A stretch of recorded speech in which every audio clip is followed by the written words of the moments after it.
Let's move on to meal planning because you mentioned, different meals and stuff like that. So with meal plans, um, is there, any tips for meal planning preparation that you have, in your expertise? So I think this is something where you could jump on Instagram and get inundated by ideas and advice from lots of people who are really passionate meal preppers.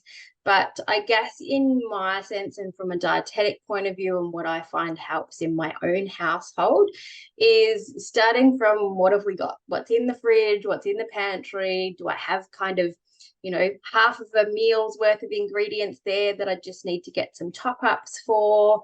It might be looking at where you're buying your food from. Are you getting it from local markets? Are you looking at what's on special in supermarkets and starting a bit of a plan from there? And I think it's also important to sort of set your intentions around, well, how do you like to eat? Are you someone that likes to eat the same food multiple days in a row and you want to do a big batch cook on a Sunday?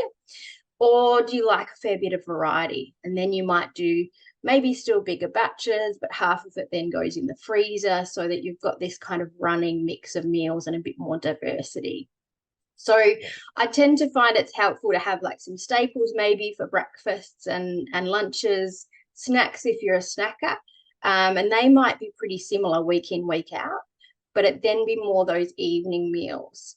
Now, I like a bit of choice in mine. So my meal planning tends to be, okay, we've done the shopping list.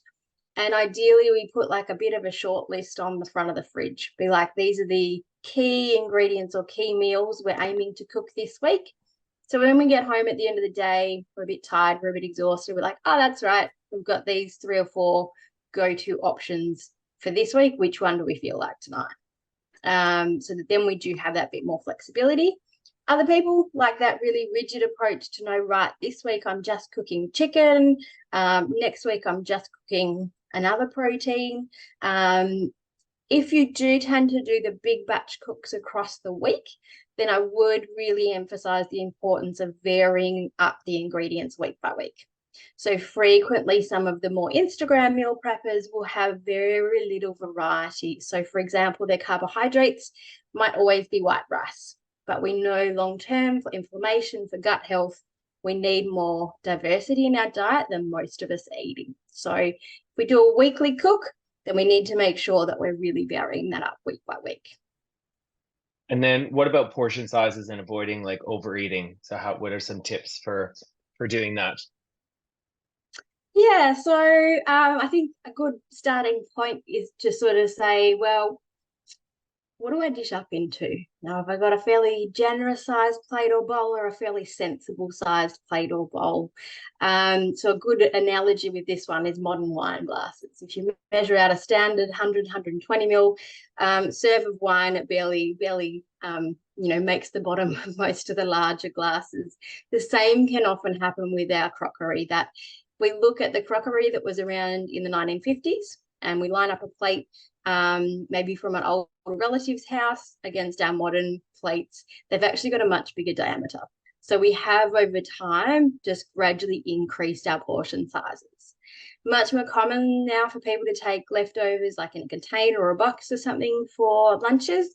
And again, those box sizes are often quite large and filled to sort of the brim. And so plating those out and just really visualizing what those portion sizes are like. We can tend to look at portion sizes from sort of two angles, the sort of measurement, weight, calorie tracking point of view, or more what helps me to feel satisfied. And often a starting point is to look at, well, where do I get to that sort of 80, 90% full or comfortable fullness level with my meal? Is it usually at the end of my meal, I'm still looking for extras, or are some nights it's actually, 80% through my normal dinner?